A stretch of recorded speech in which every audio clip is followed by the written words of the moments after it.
You're listening to an archived Cabral Concept podcast. After listening to this show, check out the most up-to-date podcasts available at stephencabral.com/podcasts or search directly on iTunes.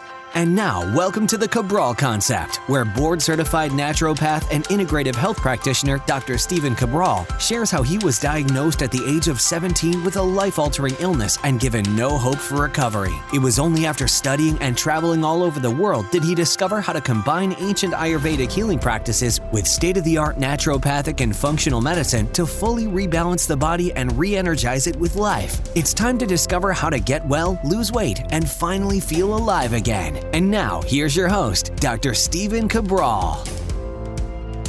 Today on our Motivation and Mindset Monday, I'm looking forward to really getting started talking about one of my favorite psychologists. And one of the reasons is this psychologist's name is Abraham Maslow, actually developed a very, very simple methodology of looking at where you're at in your life, are your needs being met, and before you take it to that next level, you actually have to get the need before it met. It's really smart. It's actually amazing, and he did it like a lot of the other great, I would say psychologists, but really thinkers of our time.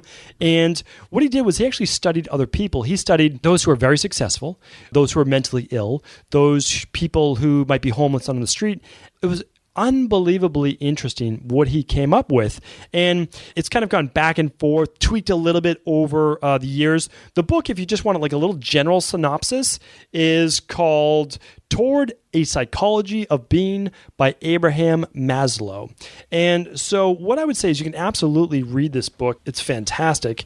And it's only about 150 pages. But I want to give you the synopsis. I want to give you the 5 levels or the 5 reasons why you need to take care of yourself first. Really go through that. Really talk about that. I want you to assess where you're at right now and understand that you might have greater goals, and which is you should. I think that's absolutely fantastic because what we found is that we look at children with this too.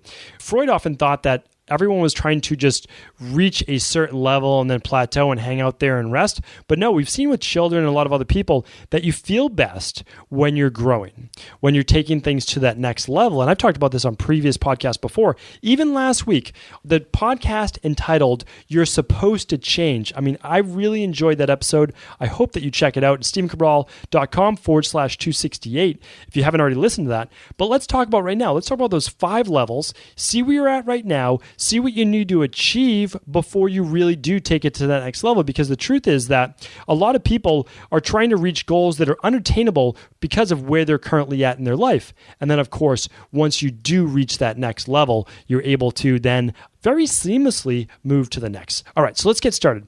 The first level is called physiological needs. Now, most people listening to this podcast are listening to it on their phone or on their computer, somewhere around there. They might be listening to it on iTunes, just in the health category, or they might have clicked on my website or maybe on social media, Facebook, one of those things. So let's look at that. Physiological needs. What are those? We're not going to spend a lot of time on this one. These are the survival-based needs. These are making sure that there's no famine, that there's no drought, that you have shelter over your head. Those are the big ones, right? Food, water, and shelter. And why is that? Well, there's a very interesting saying that you can go basically 3 hours without shelter, like in a terrible, terrible storm. You can go 3 days without water, and you can go 3 weeks without food. Those are the 3s. I'm not a survivalist. I love the psychology behind that. Like the people who just kind of walk out in the woods and they're like survivalists. Very interesting. So 3 hours without shelter, 3 days without water, and 3 weeks without food.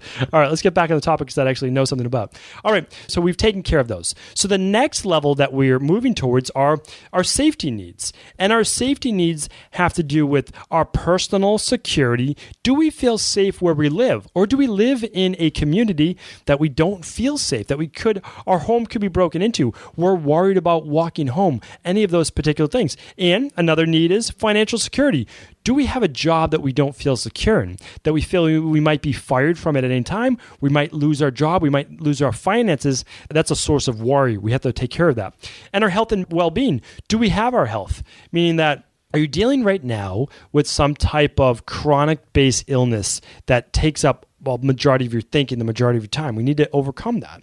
And then we have to, are we okay with where we're at right now in terms of like adverse events that may be happening in like the overall economy, or like we have the election coming up, right? All those things. Do you feel safe? Because this is different for different people. Like for me, I'm not into politics. I don't necessarily care too much about the candidates. I know some people don't like to hear that, but I don't. Like I don't see a huge difference between our Republican candidate and our Democratic candidate right now. They both seem to be tied with big businesses, and just whatever they're saying right now turns out to be something different when they become president. I don't have a lot of faith in how the actual government works. That's my whole politics right there. So I'm neither. So hopefully no one can get mad at me for that one. And then so those are our safety needs. Now, once that's taken care of, we feel like we have a decent job. We feel like we're secure, basically, in where we're at, the neighborhood, the community that we're living. We have pretty good health. Maybe it's not the best. We can move on to the next level, which is level 3. And that's love and belonging. So this one's actually important in terms of community for a different reason. People do best. They're less anxious, and they're less depressed, and they're less lonely. This has been scientifically studied. People are less lonely, they have less social anxiety, and they have less depression when they feel this sense of love and belonging. Now, that can mean from just your immediate family. It could be from a community. It could be from a group of close friends. And that's why I feel it's so important, if you don't have that in your life, that you either join an online support group, a support group that meets once a week or once a month, whatever it might be, and that you start to feel people that you have a connection with. So it's called love and belonging, this level, but it's really connection. Do you have connection with others in that way? Really, really important, because if you don't have that, if you don't have that sense of belonging where you're really cared for, someone cares for you, that you feel that way, that you're not going to be able to move to this next level. And the next level is esteem. It's self-esteem, and it's very interesting. So Maslow actually broke it down into 2 levels. So there's self-esteem, and there's essentially like looking for respect. So the lower level is you're seeking self-respect, or you're seeking respect from other people. You're trying to get accolades. You're trying to get awards. You're trying to say, hey, look at me. Now, keep in mind, this is an actual need. This is an actual level to feel respected. So keep in mind, everything that I'm mentioning, if you want these things, that's a good thing. That doesn't make you a bad person. I want to actually, put you off the hook here. Like, this is part of the human need. You don't get to rise above this until after you've already achieved it. It's kind of like one of those things, like people who have a lot of money, they might say, well, money really doesn't mean that much. And you're like, yeah, okay. I'd rather have some money first and then get to make that decision for myself. That's really how it works. Like, people always say that all the time. It's like, well, you never know until you really get there. You have to get there.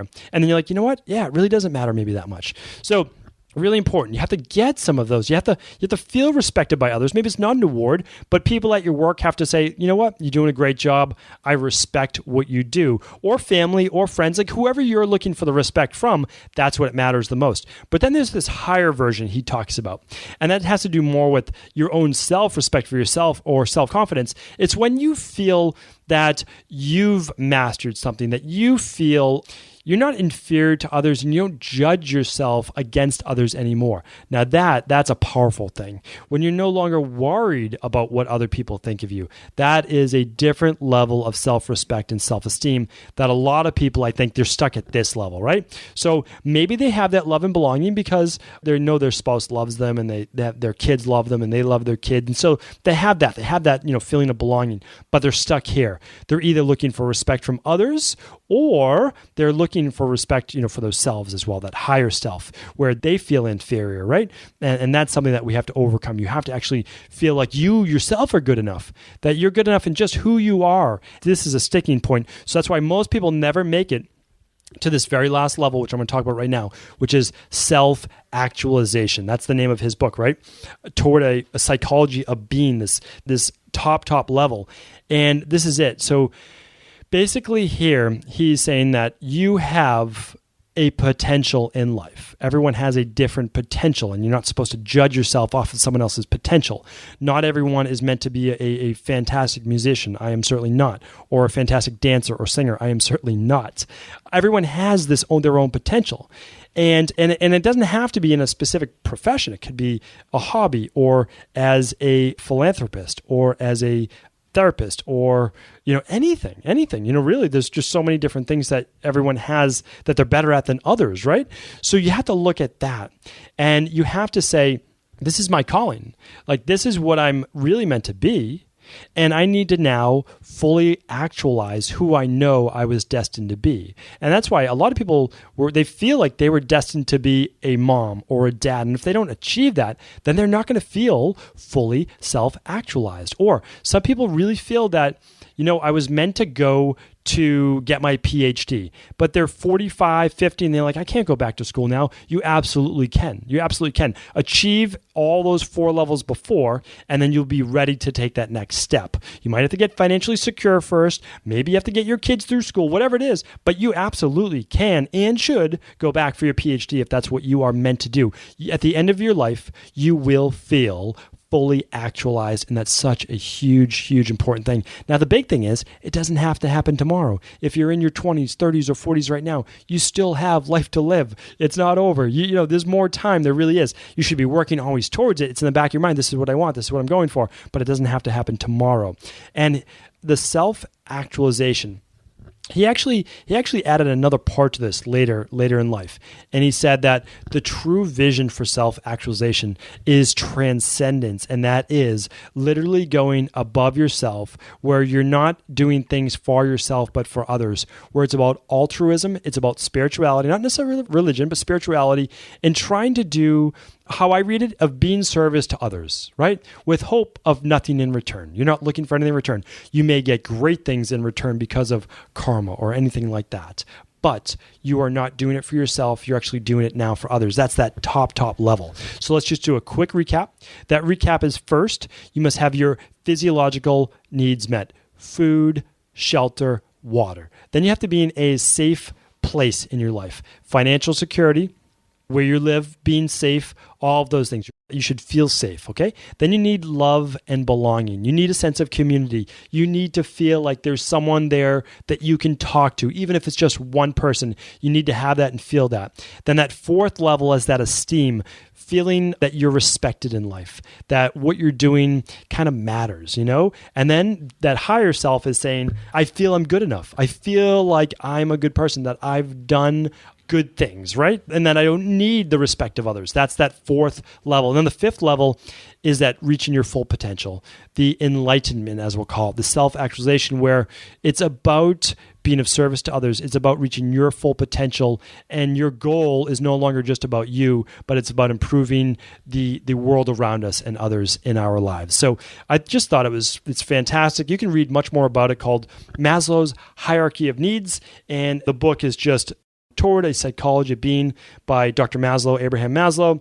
I keep going back to this because I can see people at certain areas of their life, and I'm like, oh man, that person's missing that. They can't really get to that level until they have those different needs met. So hopefully this maybe just got some thoughts. That's what I'm trying to do, is just get people to start to think in a new way, start to make different connections in the way that they think and the way that they're going about their goals. Because maybe they're not ready to go for that next goal yet. There's something in between that they're missing. And once they take care of that, then they'll be off to the races. So if this was of help to you, please feel free to share it with anyone else you believe it will help. These things are just not common knowledge, right? They're not. When I read this, I was like, wow. I was like, why has no one ever shared this with me before? So it pretty amazing. All of these things kind of have been studied. They've been looked at. And again, I hope it touched you in some way and that really did help you. Have a great day, and I look forward to talking with you tomorrow.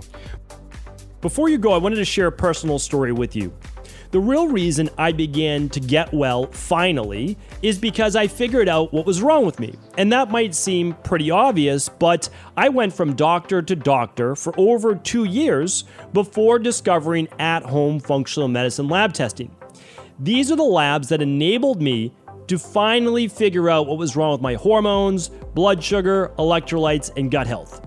And once I knew what was wrong, I could then follow a proven plan in order to rebalance my body from the inside out.